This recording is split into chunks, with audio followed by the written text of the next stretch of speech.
നമസ്കാരം. മഹാഭാരതത്തിൻ്റെ അടുത്ത എപ്പിസോഡിലേക്ക് എല്ലാവർക്കും സ്വാഗതം.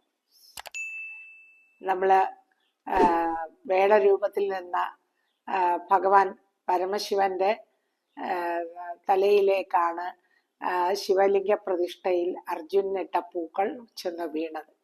അങ്ങനെ അത് കണ്ട് സന്തുഷ്ടനായ അർജുനൻ വേടന്റെ പാദങ്ങളിൽ പ്രണമിച്ചു. ആ സമയം പരമശിവൻ തൻ്റെ സ്വന്തം രൂപം കൈക്കൊണ്ടിട്ട് അർജുനന്റെ അടുത്ത് ചെന്ന് അർജുനനെ മാറോടണച്ച് ആശ്ലേഷിച്ചു. എന്നിട്ട് അദ്ദേഹം പറഞ്ഞു, അർജുന, ഞാൻ സന്തുഷ്ടനാണ്. അതായത് നിന്റെ അതുല്യമായ തപസ്സും വീരശൂര പരാക്രമവും കണ്ട് ഞാൻ വളരെ സന്തുഷ്ടനാണ്. നിന്റെ തേജസ്സിലും കരുത്തിലും നീ എനിക്ക് തന്നെ തുല്യനാണ്. നീ നരൻ എന്ന മഹർഷിയാണ്. നരനാരായണന്മാരുടെ തേജസ് കൊണ്ടാണ് ഈ ലോകം തന്നെ നിലനിൽക്കുന്നത്. എന്നിട്ട് അദ്ദേഹം അർജുനന് പാശുപതാസ്ത്രവും നൽകി അതിൻ്റെ പ്രയോഗത്തെ പറ്റി വിശദമായി പറഞ്ഞു കൊടുത്തു. അർജുനന്റെ ഗാന്ധീവവും തിരികെ കൊടുത്ത് എല്ലാ അനുഗ്രഹങ്ങളും നൽകി ഭഗവാൻ അപ്രത്യക്ഷനായി. പിന്നാലെ ജലചരങ്ങളാൽ അനുയാത്രയായ വരുണനും സുവർണകാന്തി ഒല്ലുന്ന കുബേരനും യമധർമ്മനും പ്രത്യക്ഷപ്പെട്ടു. ആ സമയം ദേവേന്ദ്രനും ഇന്ദ്രാണിയും മറ്റു ദേവന്മാരും എല്ലാം അവിടെ എത്തി. അപ്പോൾ യമരാജൻ പറഞ്ഞു, അർജുന, ലോകപാലകരെല്ലാം നിന്റെ നടുക്കലെത്തി. ഇന്നു നീ ഞങ്ങളെയെല്ലാം കാണാൻ യോഗ്യനായി. നിനക്ക് ഞങ്ങൾ ദിവ്യദൃഷ്ടി നൽകുന്നു. നീ സനാതനായ നരൻ എന്ന മഹർഷിയാണ്. ഇപ്പോൾ നീ മനുഷ്യനായി അവതരിച്ചിരിക്കുന്നു. ശ്രീകൃഷ്ണനോട് ചേർന്ന് നീ ഭൂമിയുടെ ഭാരം ഇല്ലാതാക്ക്. ആർക്കും തടുക്കാനാവാത്ത എൻ്റെ ദണ്ഡ് ഞാൻ നിനക്ക് തരുന്നു. അർജുനൻ ആദരവോടുകൂടി യമദണ്ഡ സ്വീകരിച്ചു. അതിനുള്ള മന്ത്രവും പൂജാവിധികളും പ്രയോഗ രീതികളും എല്ലാം യമധർമ്മൻ ഉപദേശിച്ചു കൊടുത്തു. അതിനുശേഷം ദേവേന്ദ്രൻ അർജുനനോട് സ്വർഗലോകത്തേക്ക് വരണമെന്ന് പറഞ്ഞിട്ട് അവരെല്ലാവരും അപ്രത്യക്ഷമായി. അല്പസമയം കഴിഞ്ഞപ്പോൾ ആകാശമേഘങ്ങളെ കീറി മുറിച്ചുകൊണ്ട് വിശിഷ്ടമായ കുതിരകളെ പൂട്ടിയ രഥവുമായി മാതലി അവിടെ എത്തി. മാതലി പറഞ്ഞു, അർജുന, നീ എൻ്റെ കൂടെ സ്വർഗത്തിലേക്ക് വന്നാലും ദേവേന്ദ്രനും മറ്റു ദേവന്മാരും നിന്നെ കാത്തിരിക്കുന്നു. അങ്ങനെ മാതലിയുടെ കൂടെ അർജുനൻ രഥത്തിൽ കയറി സ്വർഗലോകത്തേക്ക് എത്തുന്നു. സ്വർഗത്തിൽ ചെന്നു. ദേവേന്ദ്രൻ മകനെ സ്നേഹത്തോടെ സ്വീകരിച്ചു. അദ്ദേഹത്തിന്റെ ഇന്ദ്രപദത്തിൽ തന്നെ ഇരുത്തി, തൻ്റെ മടിയിലിരുത്തി അവനെ ചുംബിച്ചു, അവനെ തലോടി. അങ്ങനെ പുത്രനിർവിശേഷമായ എല്ലാ വാത്സല്യവും ദേവേന്ദ്രൻ അർജുനന് നൽകി. എന്നിട്ട് അർജുനനോട് പറഞ്ഞു, അർജുന, ഇവിടെ നീ ചില കാര്യങ്ങൾ പഠിക്കാനുണ്ട്. ഇവിടെ ഒരുപാട് മനുഷ്യർക്ക് ലഭിക്കാത്തതായിട്ടുള്ള ശസ്ത്രവിദ്യകളൊക്കെ ഉണ്ട്. അപ്പൊ അതൊക്കെ നീ പഠിക്കണം. അതിനുള്ള സൗകര്യങ്ങളെല്ലാം ഞാൻ ഉണ്ടാക്കിയിട്ടുണ്ട്. പെട്ടെന്ന് അന്തർധാനം ചെയ്യുക എന്ന് വെച്ചാൽ മറയുക. യുദ്ധം ചെയ്തുകൊണ്ടിരിക്കുമ്പോൾ പെട്ടെന്ന് മറഞ്ഞു നിൽക്കുക, പിന്നെ പെട്ടെന്ന് പ്രത്യക്ഷപ്പെടുക. ഇങ്ങനെയുള്ള വിദ്യകളൊക്കെ നീ പഠിക്കേണ്ടതുണ്ട്. അതെല്ലാം നീ ഇവിടെ നിന്ന് പഠിക്കുക എന്ന് പറഞ്ഞു. അതെല്ലാം പഠിച്ചു കഴിഞ്ഞ് പിന്നെ നീ ചിത്രസേനൻ എന്ന് പറയുന്ന ഗന്ധർവനിൽ നിന്ന് നൃത്തവും സംഗീതവും അഭ്യസിക്കണം. അത് പിന്നെ മനുഷ്യലോകത്തില്ലാത്ത ഒരുപാട് വിശിഷ്ട വാദ്യോപകരണങ്ങൾ ഇവിടെ ഉണ്ട്. അതും നീ പഠിക്കണം. അതെല്ലാം നിനക്ക് എപ്പോഴെങ്കിലും ഉപയുക്തമാകും എന്ന് ദേവേന്ദ്രൻ പറഞ്ഞു. അതനുസരിച്ച് സ്വർഗലോകത്തിലെ കാഴ്ചകൾ കണ്ട് സ്തബ്ധനായിപ്പോയി അർജുനൻ. എന്തെല്ലാം നയനാഭികരമായ കാഴ്ചകൾ! ആ കാഴ്ചകളെല്ലാം കണ്ട് ആർക്കും ലഭിക്കാത്ത, അല്ലെങ്കിൽ ആർക്കും പെട്ടെന്ന് കടന്നു ചെല്ലാൻ കഴിയാത്ത സ്ഥലത്തേക്കാണ് അർജുനൻ ചെന്നിരിക്കുന്നത്. അപ്പൊ അതെല്ലാം കണ്ട് അർജുനൻ സന്തുഷ്ടനായി. ആ ചിത്രസേനയിൽ നിന്ന് നൃത്തവും അഭ്യസിച്ചു, സംഗീതം അഭ്യസിച്ചു, പലവിധ വാദ്യോപകരണങ്ങൾ ഭൂമിയിൽ ഇല്ലാത്തതുമെല്ലാം അർജുനൻ അഭ്യസിച്ചു. അങ്ങനെ ഇരിക്കെ ഒരു ദിവസം അർജുനൻ ഉർവശിയെ കാണുന്നു. ദേവേന്ദ്രനും ഒക്കെ ഉള്ള സദസ്സിൽ വെച്ച് ഉർവശിയെ നിർനിമേഷനായി അർജുനൻ നോക്കിക്കണ്ടു. അതെന്ന് വെച്ചാൽ ഇത്രയും സൗന്ദര്യമുള്ള ഒരു സ്ത്രീ അപ്സരസിനെ അർജുനൻ അതിനു മുമ്പ് കണ്ടിട്ടില്ല. അതുകൊണ്ട് അവരെ തന്നെ നോക്കിക്കൊണ്ടിരുന്നു. അത് കണ്ട് അർജുനൻ ചിത്രസേനനെ വിളിച്ചിട്ട് പറഞ്ഞു, ഇന്ന് ഉർവശി അർജുനന്റെ അടുത്ത് പോകാൻ പറയണം എന്ന് പറഞ്ഞു. അങ്ങനെ ചിത്രസേനൻ ചെന്ന് ഉർവശിയോട്, നീ അർജുനനെ കാണാൻ പോകണമെന്ന് പറഞ്ഞു. അപ്പോ അപ്സരസുകളാണ്, അവർക്ക് അങ്ങനെ ഇന്നാരോട് പ്രണയം തോന്നണം, അല്ലെ ഇന്നാരോട് പ്രണയം തോന്നണ്ട, അല്ലെ ഇന്നാരോട് കാമ ആവേശം തോന്നണം, അല്ലെ ഇന്നാരോട് തോന്നണ്ട, അങ്ങനെയുള്ള സ്വന്തം ബന്ധങ്ങളൊന്നും അവർക്കില്ല. അപ്പൊ അങ്ങനെയുള്ള അപ്സരസുകൾ ധാരാളം ദേവലോകത്തുണ്ട്. അതിൽ പ്രമുഖയാണ് ഉർവശി. അപ്പൊ അങ്ങനെ ഉർവശിക്ക് അർജുനനെ കണ്ട മാത്രമേ തന്നെ അർജുനനോട് പ്രണയം തോന്നിയതാണ്. അതിനൊരു അവസരം കാത്തിരിക്കുകയായിരുന്നു. അങ്ങനെ ഉർവശി അർജുനന്റെ അടുത്തേക്ക് ചെന്നിട്ട് പറഞ്ഞു, അല്ലയോ അർജുന, ഞാന് പിന്നെ അങ്ങയെ കാണാൻ വന്നതാണ് എന്നൊക്കെ പറഞ്ഞിട്ട്, ഞാൻ പ്രണയവിവശയാണ്, അങ്ങയോട് എനിക്ക് വളരെ താല്പര്യമുണ്ട് എന്ന് പറഞ്ഞപ്പോൾ അർജുനൻ ഞെട്ടിപ്പോയി. അർജുനൻ പറഞ്ഞു, അരുതരുത്, ഒരിക്കലും എനിക്ക് അങ്ങനെ ചിന്തിക്കാൻ കഴിയില്ല. അല്ലയോ ഉർവശി, അങ്ങേ ഉർവശിയെ ഞാൻ എൻ്റെ സ്വന്തം അമ്മയായ കുന്തി, മാദ്രി, ശചീദേവി ഇവർക്കൊപ്പമാണ് കാണുന്നത്. അല്ലാതെ ഞാൻ പ്രണയാതുരയായി ഉർവശിയെ കാണാൻ എനിക്ക് കഴിയില്ല. അപ്പൊ ഉർവശി പറഞ്ഞു, ഞങ്ങൾക്ക് അങ്ങനെ സ്വന്തം ബന്ധങ്ങളൊന്നുമില്ല. ദേവേന്ദ്രൻ ചിത്രസേനോട് പറഞ്ഞതനുസരിച്ചാണ് ഞാൻ അർജുനന്റെ അടുത്ത് വന്നത്. എന്നെ അർജുനൻ സ്വീകരിക്കണം. അപ്പൊ അർജുനൻ പറഞ്ഞു, ഒരു കാരണവശാലും എനിക്കതിന് കഴിയില്ല. എനിക്ക് മാതാവിന്റെ സ്ഥാനമാണ് ഞാൻ ഉർവശിക്ക് തന്നിട്ടുള്ളത്. അതുകൊണ്ട് എന്നോട് പൊറുക്കണം, എനിക്ക് ആ തരത്തിൽ ഉർവശിയെ കാണാൻ കഴിയില്ല എന്ന്. അങ്ങനെ അത് കേട്ടപ്പോൾ ഭയങ്കരമായ കോപം വന്നു ഉർവശിക്ക്. ഉർവശി കോപത്തോടു കൂടി അർജുനനെ ശപിച്ചു.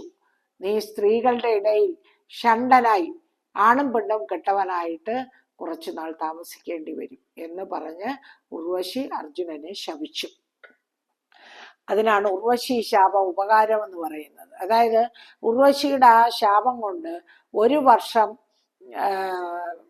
അജ്ഞാതവാസത്തിന് അർജുനന് തൻ്റെ സൈരന്ധ്രി എന്ന് പറഞ്ഞ ഒരു തോഴിയായിട്ട്, ആണും പെണ്ണും കെട്ടവനായിട്ട് കൊട്ടാരത്തിൽ കഴിയാൻ സാധിച്ചു എന്നുള്ളത് ഉർവശിയുടെ ശാപം കൊണ്ടാണ്.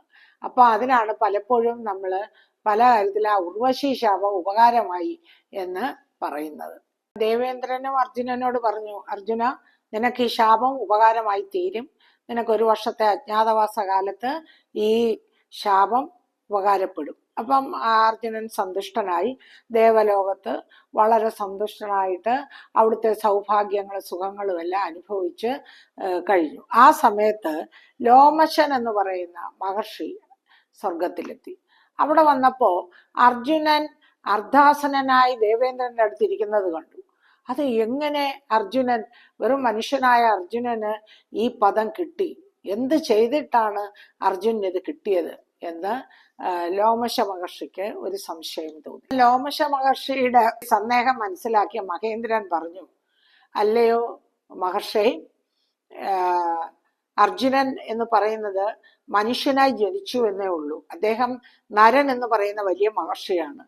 ശ്രീകൃഷ്ണന്റെ ഭാഗമാണ് അദ്ദേഹം. നരനാരായണന്മാരെന്നറിയപ്പെടുന്നത് അതുകൊണ്ട് തന്നെയാണ്.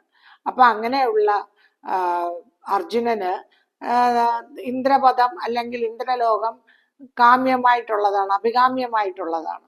അപ്പോൾ അങ്ങൊരു കാര്യം ചെയ്യണം, അങ്ങ് തിരിച്ച് ഭൂമിയിൽ ചെന്ന് വനത്തിൽ, കാമ്യവനത്തിലുള്ള യുധിഷ്ഠിരനോട് സഹോദരന്മാരോടും പറയണം, അർജുനൻ ഇവിടെ സന്തുഷ്ടനായിട്ടുണ്ട്, അദ്ദേഹത്തിന് എല്ലാ അസ്ത്രശസ്ത്ര വിദ്യകളും കിട്ടിക്കഴിഞ്ഞു, അദ്ദേഹം നൃത്തവും സംഗീതവും വാദ്യോപകരണങ്ങളും പഠിച്ചു കഴിഞ്ഞു, അദ്ദേഹം താമസിക്കാതെ ഭൂമിയിൽ തിരിച്ചെത്തും.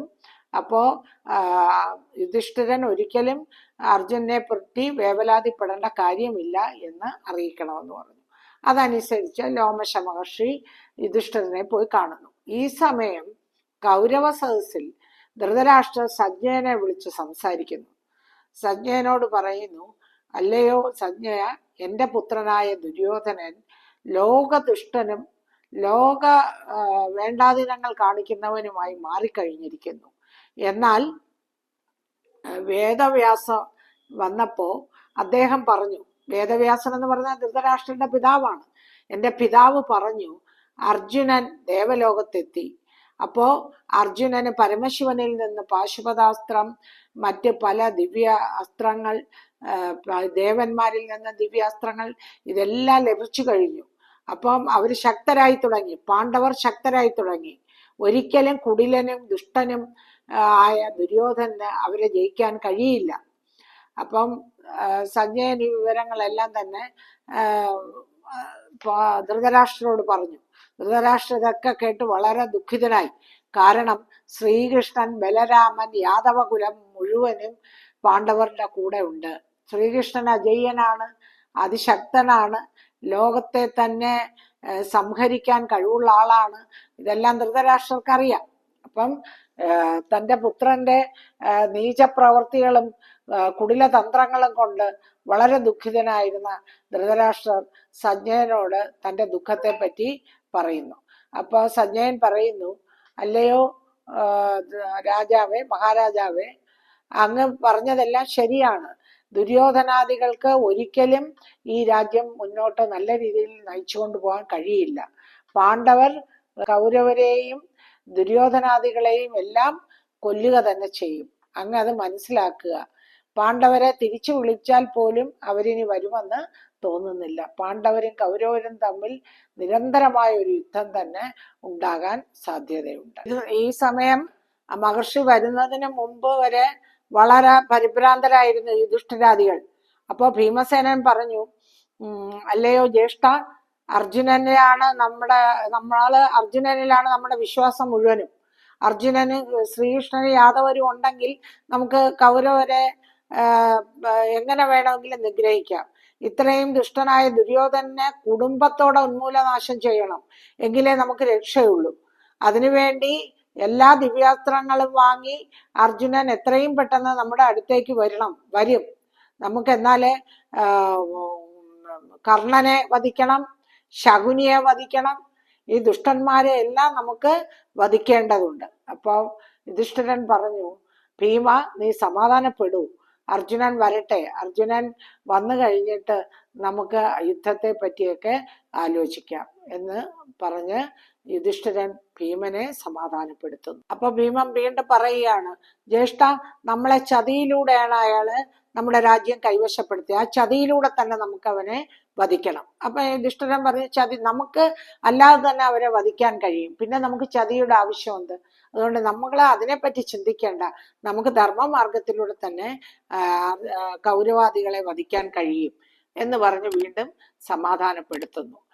ബാക്കി അടുത്ത എപ്പിസോഡിൽ എല്ലാവരും ലൈക്ക് ചെയ്യണം, ഷെയർ ചെയ്യണം, സബ്സ്ക്രൈബ് ചെയ്യണം. നമസ്കാരം.